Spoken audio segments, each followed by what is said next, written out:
बिहार में विधानसभा चुनाव की तारीखों का ऐलान हो चुका है। इसी के साथ सभी सियासी दल रणनीतिक तैयारी में जुट गए हैं। हालांकि सत्ताधारी एनडीए में शामिल दो सहयोगी दल जेडीयू और एलजेपी के बीच तल्खी कम होने के नाम नहीं ले रही है।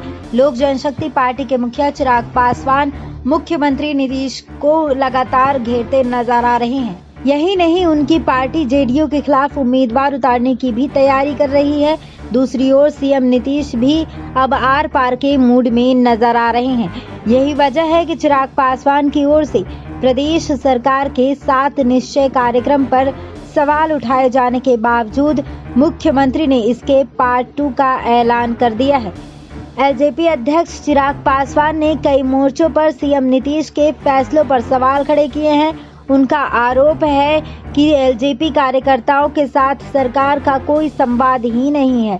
यही नहीं, चिराग पासवान ने पिछले दिनों कहा कि नीतीश सरकार 7 निश्चय के तहत ली गई योजनाओं पर आगे बढ़ी है।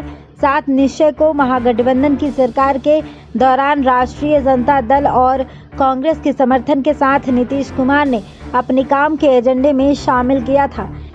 इसमें लोक जनशक्ति पार्टी यानी कि एलजेपी और भारतीय जनता पार्टी यानी कि बीजेपी की कोई सोच नहीं है। यही नहीं, चिराग पासवान ने 7 निश्चय कार्यक्रम पर सवाल उठाते हुए यहां तक कहा था कि मुख्यमंत्री नीतीश और आरजेडी और कांग्रेस के सहयोग से तैयार कार्यक्रम को आगे नहीं बढ़ना चाहिए। उन्होंने ये भी कहा था कि बिहार में बीजेपी, जेडीयू, एलजेपी की साझा सरकार है, तो ऐसे में न्यूनतम साझा कार्यक्रम जरूरी है। लगातार ये परंपरा रही है कि जब कोई साझा सरकार बनती है तब उसके लिए न्यूनतम साझा कार्यक्रम तय होता है। दूसरी ओर चिराग पासवान के सवाल उठाए जाने के बावजूद नीतीश कुमार ने 7 निश्चय कार्यक्रम को आगे बढ़ाने का ऐलान किया है।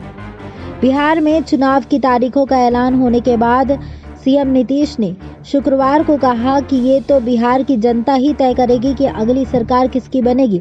अगर जनता का भरोसा मिला तो अगले कार्यकाल में हम बचे हुए काम भी पूरा करेंगे। मुख्यमंत्री ने कहा कि हमने जनता से जो वादा किया और जिन योजनाओं को शुरू किया उसको पूरा करने का काम किया है। 7 निश्चय 1 के तहत कोई भी काम पेंडिंग नहीं है। जनता अगर दोबारा मौका देती है तो अगली बार हम 7 निश्चय 2 को लेकर आएंगे, उसे पूरा करने का काम करेंगे।